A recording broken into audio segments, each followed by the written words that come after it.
Ya, eh, kita bicara kreatif, inovatif itu harus di era sekarang harus, apalagi rekan-rekan adalah generasi-generasi milenial, ya kan harus whatever the activity, ya kan? Terutama kalau kita bicara, oke, kalau saya mau bisnis di internal bisnis saya pribadi, maka saya harus bagaimana saya bisa unggul dibanding pesaing. Maka saya harus punya keunikan. Keunikan itulah yang harus saya pikirkan. Dan setelah saya pikirkan, itu saya implementasi. Nanti saya jual. Itu kalau kita bicara bisnis di internal. Dan kalau kita mau bicara di suatu industri, karena kita bekerja di perusahaan lain, maka langkah apa yang harus saya lakukan untuk kreatif? Oke, saya akan bagaimana saya bisa memberikan sesuatu hal yang terbaik, kontribusi yang baik, terutama adalah bagaimana pengembangan atas industri tersebut dan juga terkait dengan apa sih yang bisa kontribusi apa yang bisa kita berikan untuk bisa perusahaan itu menjadi growth di era persaingan yang saat ini. Nah, memang terapannya kan saat ini, sorry,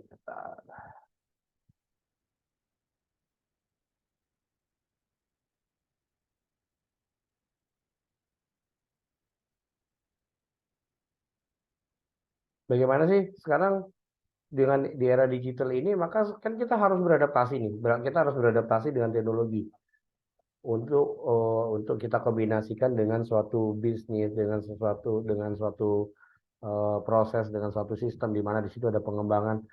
Nah, permasalahan yang harus dihadapi di dalam ya saya terapannya adalah dengan elektronik bisnis, ya, kan, di era sekarang, ya, di mana bisnis semua dapat dikendalikan secara digital.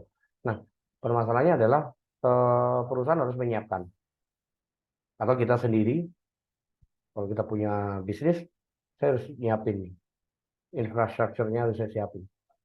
Kalau saya mau masuk dalam era digital, saya masuk dalam satu bisnis yang menggunakan digital, infrastruktur saya siapin. Infrastrukturnya apa saja? Ya baik itu software, hardware, aplikasi dan sebagainya, saya siapin. Jaringan saya siapin. Real time, karena right now kita bicara bisnis real time. Dengan adanya sekarang kalau kata di perusahaan menerapkan enterprise resources planning, tujuannya integration system. Nah, tujuan integration system ini apa? Di mana kita juga bisa dengan berbagai macam sistem yang sudah terjembatani dan bisa integration, itu kita bisa mengetahui uh, secara real time bagaimana suatu proses itu berjalan. Yaitu baik itu di finance, baik itu di di production atau di operation atau mungkin di quality atau itu mungkin juga di pemasaran, di marketing, infrastruktur disiapin. Kita punya hardware bagus, kita punya software bagus, kita punya aplikasi bagus, ERP bagus, tetapi jaringan tidak saya pikirin. Not useful, nggak ada manfaat itu. Ya Pak, ya we have prepared about the infrastructure. And then yang kedua, regulatory. Infrastruktur harus kita siapin. Maka saya juga harus siapin dong regulasinya. Apa itu regulasinya? Sistem, flow, saya harus buat.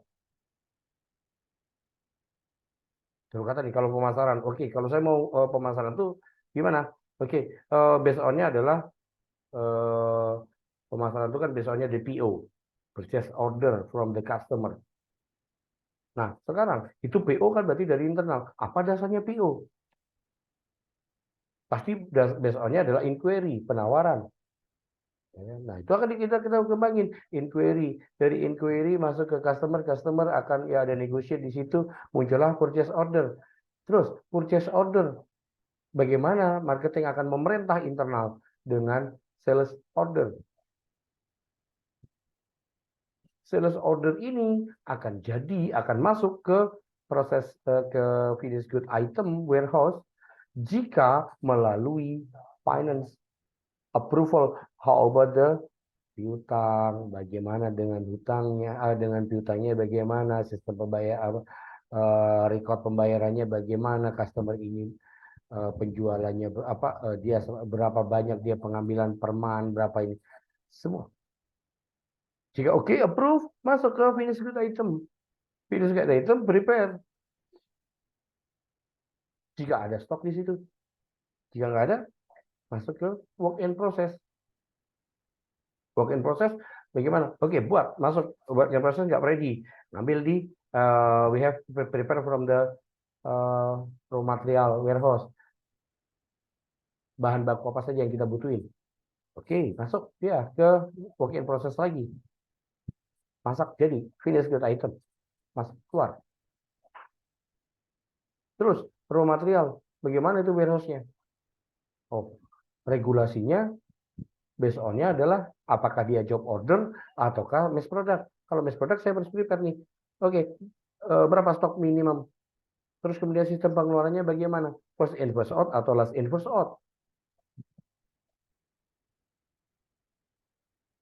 Kemudian oke, stok ini minim, stok ini ada di bawah batas minimum. Apa yang apa yang dibutuhkan? Oke, berdasarkan order tadi, sales order, maka purchase harus cari itu bahan baku. Datangin dari supplier. Supplier harus prepare, kirim. Nah, itu kan regulasi ya. Regulasi yang itu tadi regulasi untuk penjualan barang, untuk pengeluaran barang bahan jadi ke customer, pembelian ke customer. Tapi kalau regulasi yang lain banyak lagi. Nah, itu kan harus kita siapin. Dan itu kan improvement. Dan itu inovasi. Kita nggak bisa. Sistem itu tidak bisa stuck. Sistem itu fleksibel. Sistem itu harus berkembang. Teknologi itu berkembang. Sehingga kita harus prepare. Banyak, Pak, saya kan bukan orang IT. Ya, tapi kita kan bisa membuat sistem informasi. Sistem informasi siapa? Sistem informasi human resources atau sumber daya manusia. Sistem informasi purchasing, sistem informasi finance, sistem informasi operation, sistem informasinya warehouse. Kita prepare, kita buat. Nah, kalau sekarang kita bicara sistem dengan bantuan ERP, oke, itu tugasnya IT. Tetapi kita punya. Kita bisa membuat frame-nya. Framework-nya itu harus kita bisa buat. Dan itu bukan berkembang. Kalau sekarang sudah aturan sudah saya buat, sistem sudah saya buat, flow dengan sistem informasi sudah saya buatin, maka saya harus siapin organisasionalnya.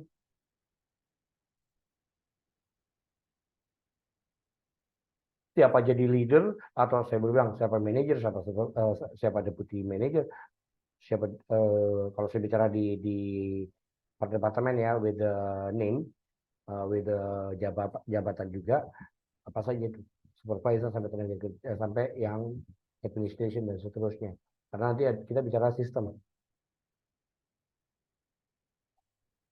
Kemudian ya terkait dengan hal lain bagaimana dengan eksternal internal. Semuanya harus kita prepare. Framework-nya dibuat dan finansial. Sehingga kita baru bisa masuk ke proses electronic business. Memang kendala dalam di era sekarang ya kita boleh bilang di era digital age ini juga masih banyak kendala ya kan di dalam proses electronic business ini, entah itu di marketplace, entah itu juga di market atau procurement. Banyak kendala sebenarnya, masih banyak kendala. Kenapa? Kekurang pengetahuan, kurangnya pengetahuan dari masyarakat, kurangnya pengetahuan dari perusahaan, kurang pengetahuannya dari customer. Jika kita harus melakukan ya terkata pendidikan informal atau memberikan pengetahuan kepada mereka, transfer knowledge kepada mereka. Belum lagi nanti kita dihadapin lagi permasalahan yang ada kalau di era digital saat ini. Internet itu mahal buat sebagian orang.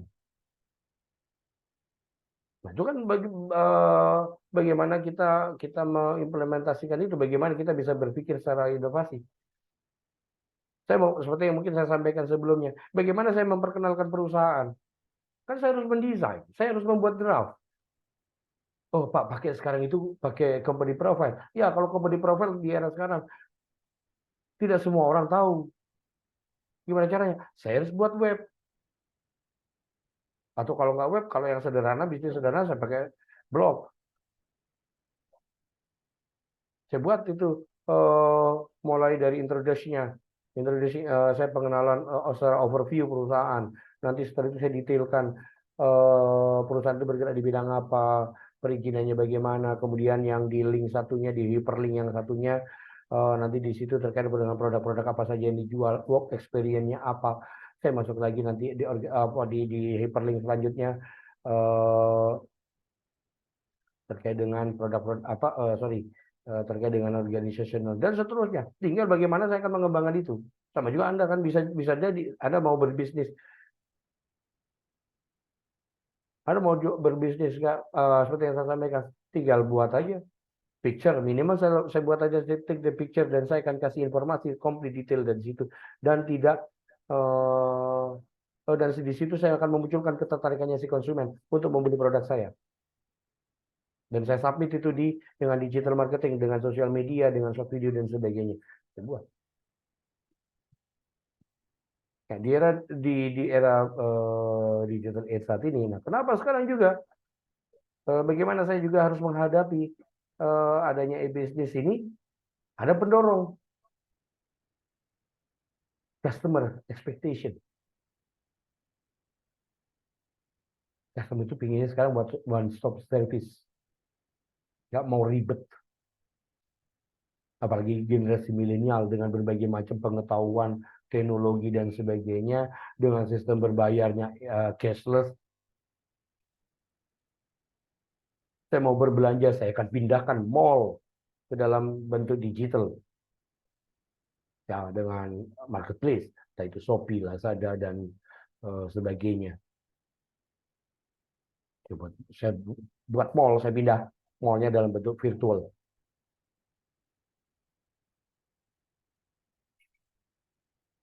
Ya, jadi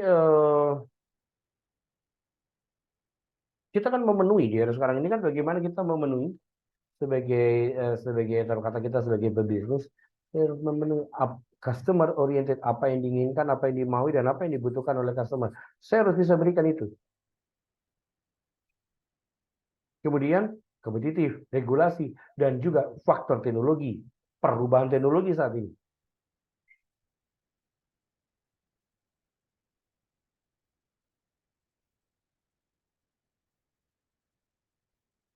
Nah, dengan adanya ini, ya kan? Nah, ini saya buat peluang digital bisnis, ada online shop dan sebagainya.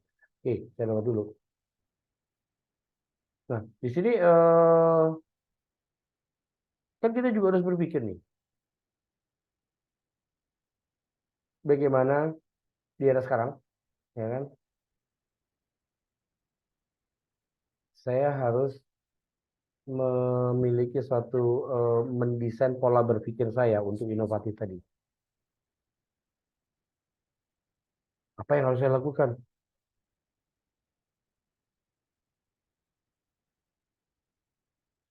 Fokus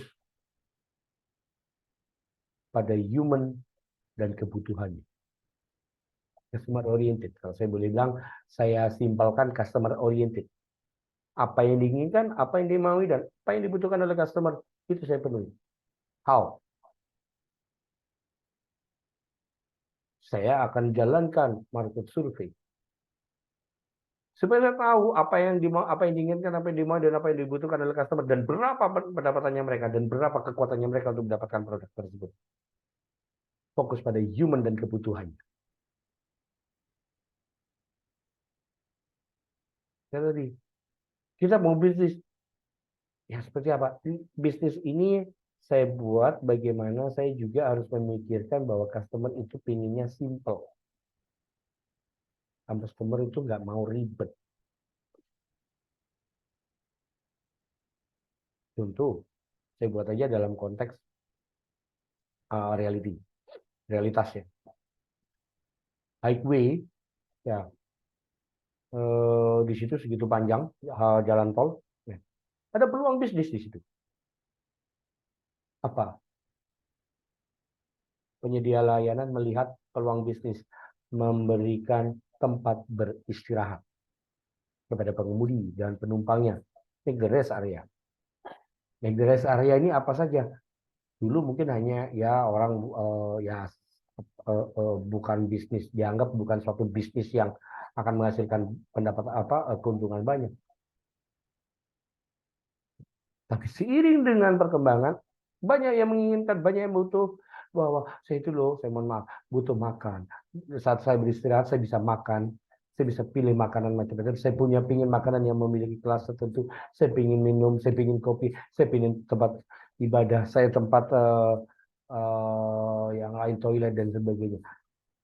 Peluang bisnis dikembangin, menggandeng vendor-vendor yang sudah memiliki nama.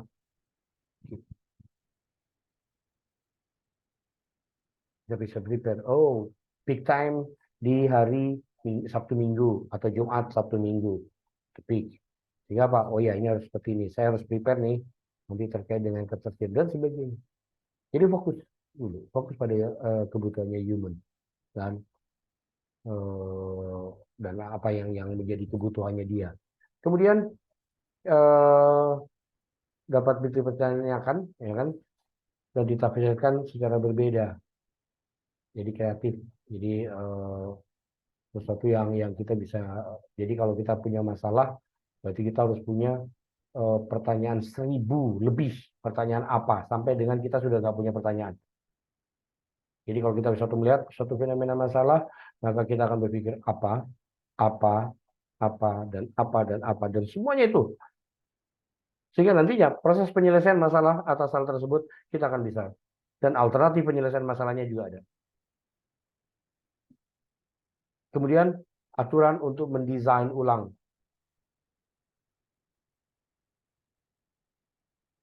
Whatever the regulation-nya yang harus di re-engineering, proses perlu di re-engineering. Contoh mungkin kalau perusahaannya sebelumnya belum mengenal suatu ISO, belum mengenal ISO 9001, saya terapkan 9001, maka saya harus meredesain atau re-engineering terhadap sistem tersebut.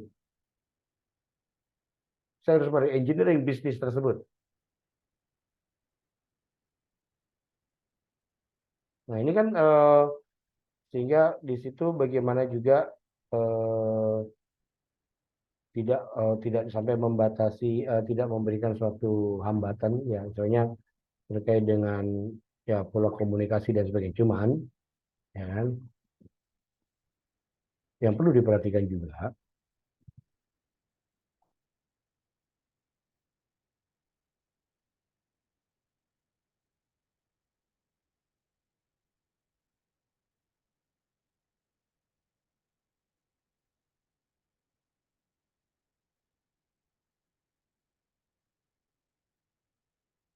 untuk mengabsorb itu semua tadi, kita sebagai thinker based on pada diri kita sendiri juga. Kita bisa mengatakan orang lain untuk berdisiplin, tapi kita nggak disiplin. Saya ingin bisnis ini besar, besarnya dari mana? Juga dari diri kita sendiri. Juga kita harus fleksibel, menerima berbagai macam kompleksitas. Contohnya brainstorming, ya kan? Eh, saya taruh kata di kelas gitu. Kita nanti setelah UAS, kita akan melakukan piknik. Silakan tentukan piknik kemana saja. Silakan tulis di selembar kertas kecil, kemudian diserahkan dalam waktu 5 menit. Udah tulis. Ada banyak nanti. Ada yang ke Kenjeran, ada yang ke WBL, ada yang ke Taman Dayu, ada yang ingin ke Jogja dan sebagainya. Kemudian ditempel. Apakah saya harus melarang orang yang ingin ke Jogja? Enggak. Apakah saya harus melarang orang yang ingin ke Kenjeran? Enggak. Tapi di situ nanti dari kompleksitas itulah baru kita kita tentukan mana yang bisa misalnya yang dominan. Sama juga kalau kita di perusahaan, jangan menghambat ide, penyampaian ide dan gagasan karyawan. Berikan keluasan kepada mereka, berikan kebebasan kepada mereka. Karena disitulah kreativitasnya muncul. Sama juga, berkata Anda nih, oke silakan Anda gambar. Saat ini saya hanya kasih gambar garis. Silakan dalam waktu 5 menit Anda mengembangkan garis ini. Sudah, saya yakin semua rekan-rekan pasti akan berbeda-beda. Dan begitu saya suruh presentasi terhadap gambarnya, pasti berbeda-beda juga.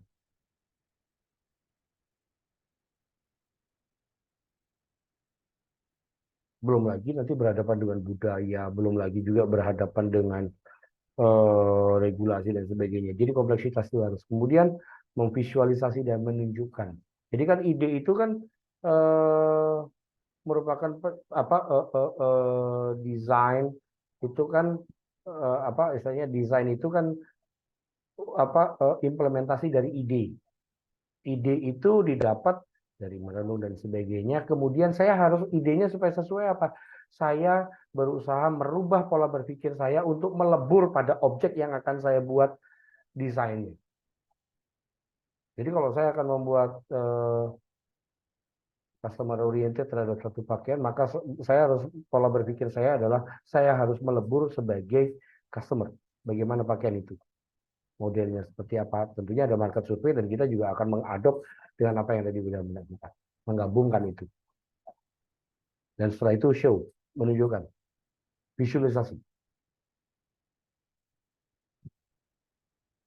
Karena terus terang bahwa sampai dengan saat ini banyak dari kita ini adalah susah mengimplementasi apa yang ada di dalam benak kita tertuang dalam bentuk tulisan ataupun visualisasi.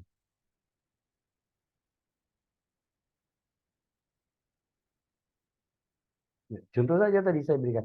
Saya kasih gambar garis saja. Oke, silakan kembangin dan nanti 5 menit silakan Anda kembangkan terhadap garis ini. Kemudian silakan Anda mempresentasikan sesuai dengan apa yang ada di dalam benak Anda. Udah. Di situ akan berbagai macam hal, berbagai macam pemikiran, berbagai macam ide, gagasan. Nah itu. Sama juga kalau kita berbicara di perusahaan. Kalau sama juga kita berada di tim. Jangan menghambat ide, jangan menghambat gagasan dari level manapun. Karena itu bisa dikembangin untuk bisa menjadi lebih besar. Ide itu dari kecil bisa menjadi besar. Sama juga nih, di beberapa tahun lalu, kalau kata green teknologi, orang itu berpikir, apa itu green teknologi? Ya, teknologi hijau. Apa itu teknologi hijau? Oh ya, yang mudah didaur ulang. But, apa itu daur ulang? Orang nggak paham. Oh, yang bisa dipakai reuse. Apakah hanya reuse saja? Bisa dipakai lagi. Banyak hal yang bisa dikembangin di situ. Sehingga muncullah ide-ide kreatif. Memunculkan bisnis-bisnis baru dari recycling. Kemudian setelah tadi saya bisa memvisualisasi dan seterusnya, saya akan melakukan trial error. Prototype.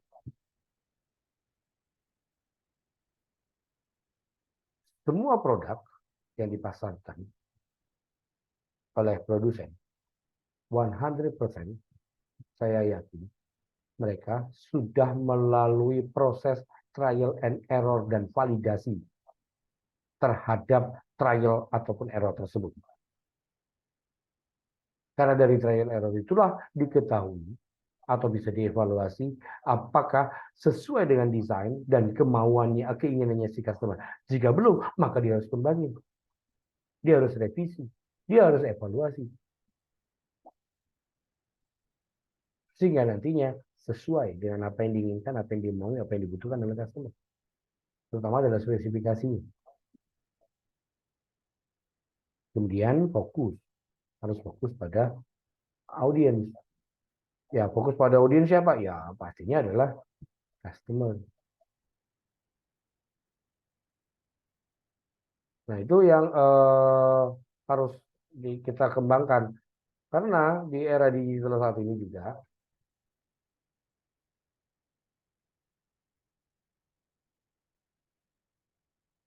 bagaimana kita bisa mengembangkan sesuatu yang kreatif dan inovatif tadi, di dalam konteksnya e-bisnis atau elektronik bisnis, satu adalah efisiensi, keuntungan yang didapat.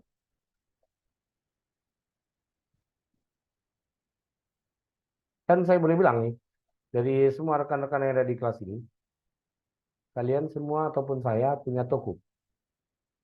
Dan saya yakin semua punya toko. Tetapi tidak dalam konteks toko, ada yang toko real. Tapi saya konteksnya karena saya bicara digital, maka saya akan mengatakan semua rekan yang ada di kelas ini dan saya pun juga punya toko secara digital, toko maya, toko virtual. Di mana tokonya? Minimum sosial media. Itu adalah toko yang kita miliki. Kita bisa pasarkan produk yang kita butuhkan. Apa yang kita bisa buat, kita bisa tawarkan kepada konsumen. Minimum saya buat WhatsApp, saya buat aja di status. Ya kan? Atau saya akan buat broadcast, bisa. Tetapi kan saya harus memunculkan dulu ketertarikan, keunikan, dan semua merubah dari bahasa, merubah dari ide menjadi bentuk gambar, bentuk tulisan yang akan membuat tertarik itu si customer. Menekan biaya operasional, iya.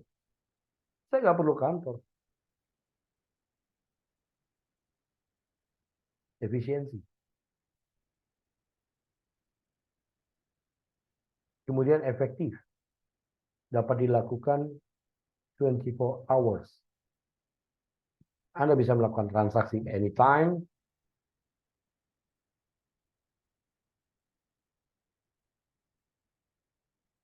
Kita bisa melakukan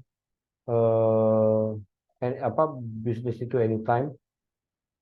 Malam oke, jam berapapun oke. Tidak ada batasan waktu. Nah, kemudian yang selanjutnya adalah perusahaan mampu memperluas jangkauan market. Dengan adanya konsep digital, dia bisa ngembangin kemana-mana. Dia bisa ngembangin bisnisnya. Dia bisa ngambil uh,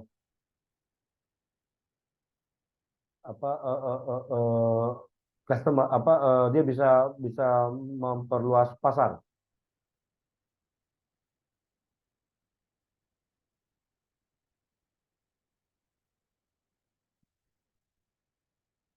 Dia bisa memperluas pasar, dia bisa memperluas market, dia bisa ngembangin. Saya bisa masarin kemanapun dengan digital.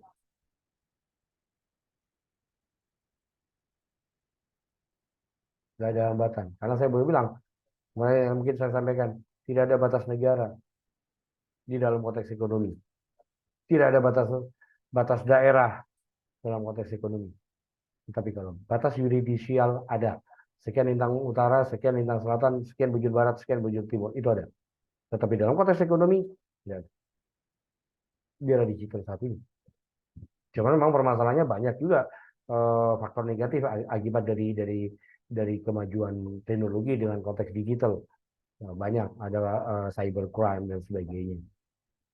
Tetapi kita kembali lagi, bagaimana caranya saya untuk berpikir untuk bisa mengembangkan pasar sebagai brosur kelamaan virtual. Kemudian juga engineering dan juga selain itu adalah bagaimana perusahaan ataupun organisasi atau bisnis tadi dapat berinovasi bagi internal perusahaan itu sendiri. Nah, karena kalau kita bicara di sorry, dalam konteks bisnis, ya kan? Nah, ini kan kita bagaimana tadi goalnya pastinya profit, goalnya adalah growth, goalnya adalah bagaimana mendapatkan customer sebanyak-banyaknya. Goalnya adalah memperluas pasar.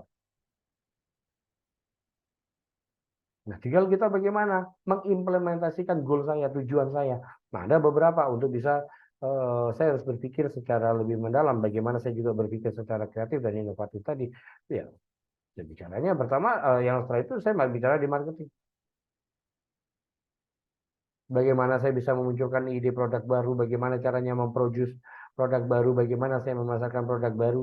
Produk baru itu tidak selalu baru, dia pengembangan atau pure benar-benar baru, sampai dengan bagaimana saya memasarkan dengan melakukan promosi dengan digital marketing.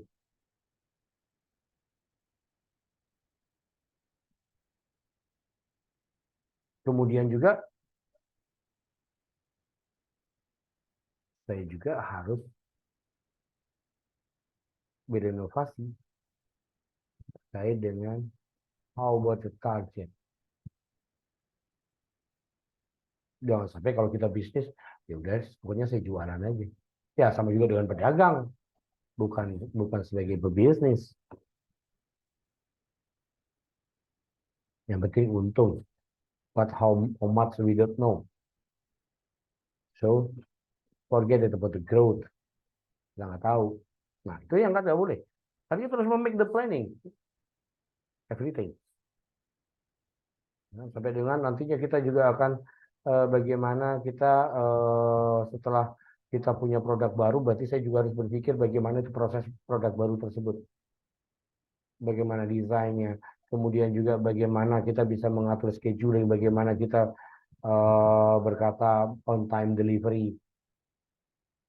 Nah, sampai dengan nanti itu ada proses sampai dengan finansial, kita bicara saya juga cash utilization, sampai dengan kita berpikirnya customer.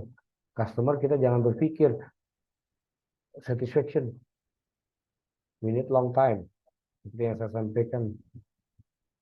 Tapi berikanlah kepuasan kepada mereka. Bukan kita menunggu feedback kepuasannya mereka. Gimana? Customer superior, customer value.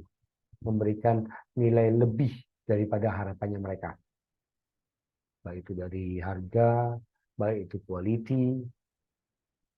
Kita memberikan yang lebih baik daripada harapannya mereka. Jadi kita nggak perlu menunggu feedbacknya customer satisfaction, tetapi kita yakin bahwa mereka akan satisfaction.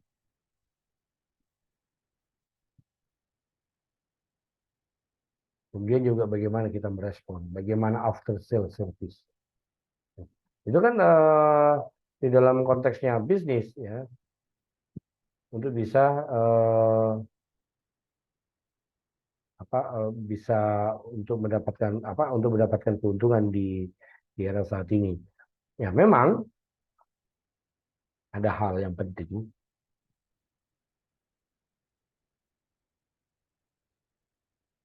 Kita mau nih kreatif, kita mau nih inovatif. Tapi jangan lupa, kita juga harus memikirkan about the ethic.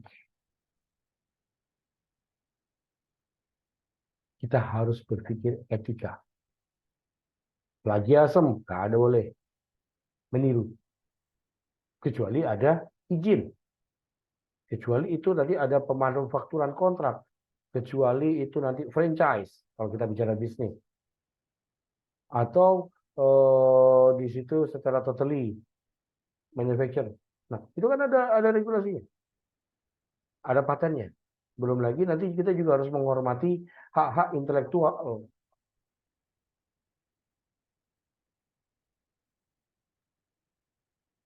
Etika. Kita berpikir kreatif dapat, inovatif dapat, tapi kita nggak berpikir etika. Ada apa istilahnya, ada kesopanan. Saya harus apa yang menjadi kewajiban saya sebagai produsen, apa yang menjadi hak saya sebagai produsen, apa yang menjadi kewajibannya si konsumen, apa yang menjadi haknya konsumen dan seterusnya. Jadi bagaimana saya juga ini harus hubungan antara customer dengan produsen, hubungannya produsen di internal, hubungannya konsumen dengan konsumen, ya etika. Faktor etika ini harus faktor kesopanan. Sangat dibutuhkan. Karena kalau kita bicara etika, ya moral. Orang bisnis boleh, tapi kita juga harus memperhatikan etika. Saya bisa menjatuhkan produk lain, tapi bagaimana dengan etika? Oh Pak, itu kan perang bisnis. Ya boleh. Ya sekarang boleh. Tetapi harus memperhatikan etika. Kan kalau kita bicara etika, tidak boleh kita menghancurkan produk lain dengan cara yang negatif. Yang memilih adalah konsumen. Kenapa ini sampai, mohon maaf nih, saya mohon maaf. Kenapa ini Aqua dan Le Mineral dan sebagainya eh, sekarang ini perang branding? Ya, saya mohon maaf. Netizen power, punya kekuatan itu netizen, kekuatan sosial media, yang dimana di situ memberikan kebebasan. Sehingga apa? Tanpa memperhatikan etika. Kita boleh kreatif, boleh, harus. Kita boleh berimplementasi yang inovatif, harus, boleh. Tetapi original. Kalau saya harus mengambil ide orang, maka saya harus melakukan izin. Maka saya harus juga ada perjanjian dan sebagainya. Saya akan menjual ayam merek almost same with the McDonald. Tapi kalau saya beli McDonald, biayanya besar. Karena ada franchise, saya harus beli ini mahal. Saya pakai aja merek yang mendekati dengan brand tersebut. McDonald harusnya MC Donald, saya tulis saja M-A-C Donald without D and S. Lambangnya M-nya begini, saya rubah M-nya agak kotak begini.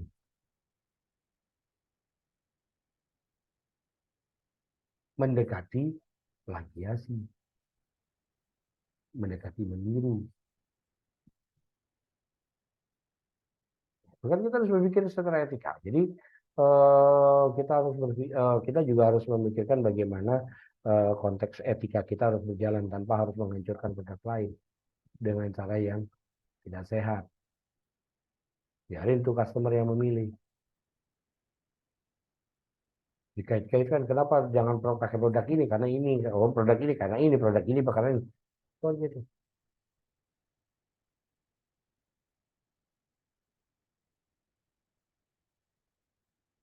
Karena di dalam etika bisnis ini, bagaimana kita mengelola, ya kan, dalam berbagai macam keputusan bisnis ini.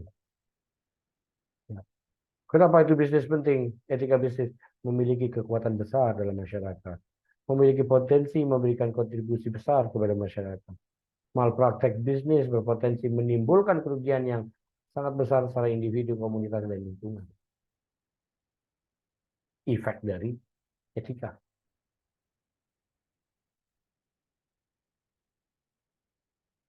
Kemudian kalau secara internal, karyawan menghadapi tekanan yang signifikan untuk mengkompromikan standar etika, standar ini. Kemudian bisnis menghadapi defisit kepercayaan. Ya, mungkin seperti yang baru-baru ini, produk air mineral. Apakah menurunkan dengan adanya perang bisnis? Menurunkan terhadap produk, ya saya boleh bilang A dan L, sorry, ya A dan L. Apakah menurunkan A dengan adanya perang? Enggak. Karena ini dia adalah pertama, dia punya brand image.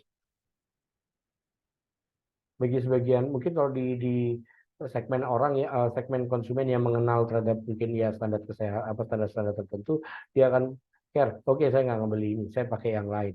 Tetapi bagi sebagian masyarakat, mungkin hanya ya seperti itu hanya 10%. But we're talking about the 90%. I don't care. Yang penting gua beli air mineral. Dan saya nggak akan bisa nggak bisa, badan saya akan gatal jika nggak mandi pakai air aqua. Gorokan saya akan sakit jika nggak minum pakai air merek A.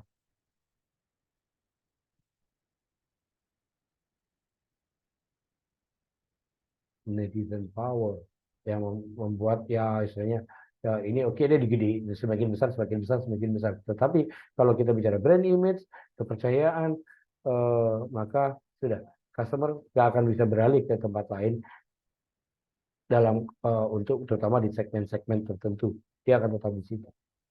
Nah, itu kan yang harus kita perhatikan, terutama dalam faktor etika. Jadi bagaimana kita ini eh, selalu selalu apa mengacu sesuatu hal yang sesuai. Karena kalau kita bicara nih, saya mohon maaf, kalau kita bicara etika, ya kan, kalau kita bicara etika ini eh, ada yang kalau kita bicara etika yang sesungguhnya, ya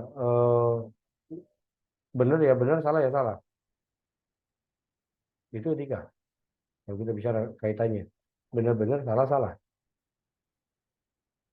Tetapi kan kita juga harus berpikir,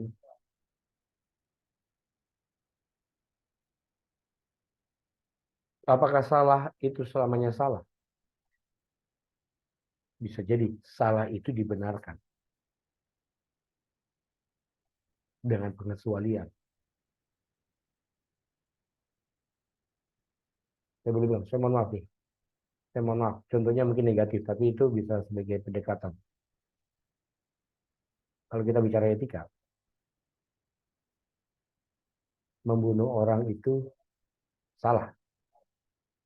Dalam agama pun dinyatakan salah. Tetapi itu bisa dibenarkan jika ada payung hukum atas hukuman kesalahan seseorang. Atau payung hukum lain yang memang ada perlawanan sehingga harus melakukan tindakan urgensi. Padahal kalau kita bilang secara etika membunuh itu salah-salah, tetapi bisa dibenarkan jika dengan payung hukum. Nah, sama juga kita bicara tadi produk. Bagaimana saya harus memperhatikan itu? Kalau saya bicara persaingan sehat, persaingan, ya saya bersaing. Ya saya harus bersaing.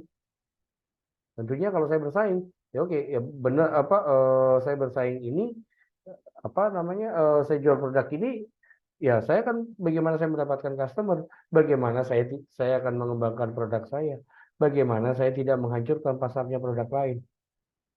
Itu yang benar. Tetapi saya harus kalau saya bicara negatif lagi, saya harus mengalahkan produk lain dulu supaya saya bisa unggul. Nah, itu kan yang jadi dalam konteks kesopanan atau etika itu kan harus kita harus siapin kan gitu. Jadi kita juga nggak boleh apa namanya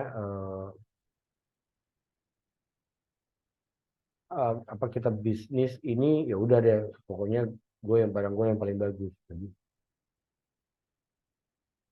saya memasarkan nih, saya hancurkan saya bilang oh barang itu nggak bagus, tidak diperkenankan. Saya harus tetap memperhatikan terkait dengan faktor sopan santun. Sehingga bagaimana? Ya kita harus mengembangkan ide untuk bisa mendapatkan peluang-peluang bisnis. Ya bisa dengan ide tersebut dituangkan dalam produk baru atau jasa baru atau dengan penuangannya di metode yang lebih baik atau memodifikasi barang atau jasa dengan cara melakukan suatu pekerjaan yang lebih baik. Nah, jadi itu kan menuangkan. Jadi kalau menuangkan kan eh, bisa jadi bahwa itu akan muncul produk baru, yang pure baru atau yang hanya pengembangan, ataukah dengan metode metode pembuatannya itu baru dengan menggunakan ide-ide yang baru. Itu kan bisa. Seperti yang kemarin saya ngambil contoh tukang sayur. Kalau yang sekarang tukang sayur itu bawa segitu banyak random barangnya, saya pasarin potensinya ada waste. Kalau nggak laku ada waste. Kalau saya punya penyimpanan kita simpan, tetapi tidak bisa dalam jumlah banyak dan tidak bisa dalam jumlah waktu yang banyak. Ya, saya akan mengembangkan dalam merubah metode dalam pemasaran, metode dalam penjualan saya. Apa? Saya berubah dalam bentuk packaging, package mana di situ berdasarkan menu. Saya kembangin. Kenapa? Saya biar nggak bawa-bawa banyak dan saya sudah pasti berapa sih yang saya butuhkan dan saya bisa menghitung return on investment saya berapa, break even point saya berapa. Customer pun diuntungkan dia.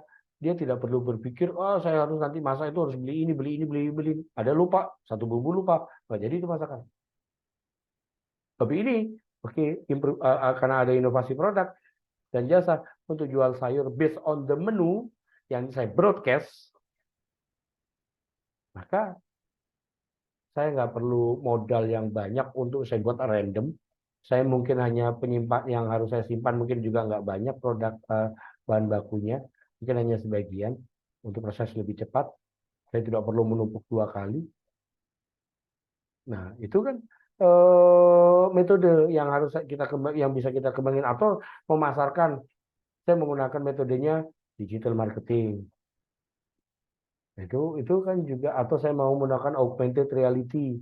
Jadi dengan bantuan AI, saya bantuan dengan suatu aplikasi di mana saya bisa merubah gambar 2D menjadi 4D dan 3D. Sehingga pada saat saya presentasi terhadap suatu produk saya, customer itu bisa melihat secara ini loh pendekatannya. Atau kalau dulu kita nonton video biasa, nonton 3D. Nah, sekarang sudah lebih lagi dikasih menggunakan virtual reality. Virtual reality lebih dikembangin lagi dengan videonya 360 degree. Udah, soalnya kita benar-benar ada di area tersebut. Jadi banyak ide. Cuman kembali lagi bahwa kita harus memperhatikan terkait dengan etika di dalam bisnis. Jadi kita tidak serta-merta bahwa dalam persaingan I don't care about you, I don't care about your business, enggak, tapi saya juga harus care. Karena tadi saya tidak boleh menjatuhkan produk lain demi untuk mengangkat keuntungan saya. Artinya persaingan nggak sehat. Nah, juga bagaimana kita membuat simpin-simpin yang saya bilang yang sehat, yang bagus, yang kreatif. Jadi simpin itu bisa apa ya, boleh dibilang muncul apa ya, muncul sesuatu yang better, apalagi di era sekarang ya. Oke, kemudian dalam pengembangannya lagi, tentunya kalau di era sekarang dengan adanya electronic business, kan juga perusahaan tadi yang ada framework regulatory, kemudian finansial, organisasional, juga mereka harus membangun suatu sistem mereka nih, ya terkait dengan compatibility, di mana ada kemampuan terhadap komponen-komponen teknologi, kemudian terkait dengan connectivity, ya, kemudian modularity, kemudian high skill IT personel. Nah, itu kan pengembangan gitu. Belum lagi nanti kita bicara high skill-nya sih karyawan. Apalagi dia sekarang kan harus pengembangan apa saja, skill, attitude, experience, knowledge. Itu yang harus dikembangin di industri, di perusahaan atau di organisasi manapun. Untuk bisa dia adapted, dia bisa absorb, dia bisa selalu improvement, dia bisa mengikuti perkembangan demi perkembangan. Kembangkan knowledge, skill, experience, attitude. Kemudian lakukanlah collaboration, innovation, automation. Nah, akhirnya apa? Ya, bisnis kita bisa lebih berkembang, kemudian juga